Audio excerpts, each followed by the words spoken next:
Unbeknownst to him, I was one of Robert Winston's patients a little while ago, a few years ago, when he was a consultant at Hammersmith Hospital.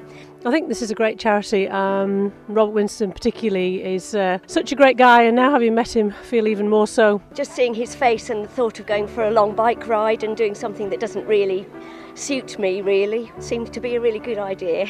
What prompted me to come is I met a lady some years ago who was pregnant. She had her baby, and her story was that she'd desperately been trying for years. It almost split her marriage, but finally she just suddenly did get pregnant. Had this little boy who was the absolute centre of her life. The reason why I'm doing it is because I've always wanted to do one of these cycle rides, and as I became involved with Women for Women and found out exactly what it was all about, so I became more and more motivated to raise money for it. When he was 4 years old, he got knocked down by a hit and run and was killed.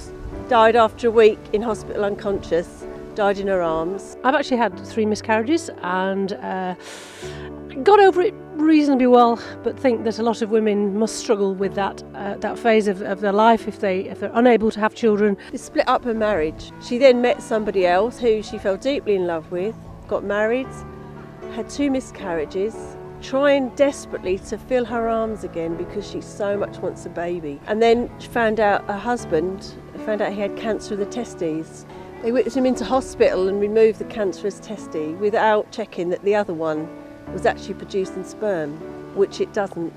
So now all her chances of having a baby have gone. She is so desperate. Anything that will help someone like her actually get pregnant and keep a baby. If I could cycle the world all up hills like today, I would do it for you, Wendy. I looked up the charity and I found out what it was for, and it's quite personal to me because my little girl was born 2 months early because I was very ill and she only weighed 2 pounds. And if it wasn't for the research that had been done, she wouldn't be alive. And I know now that the research that's going on means that a lot of women will have a greater chance than perhaps my generation did. So it's personal. It's a way to say thank you.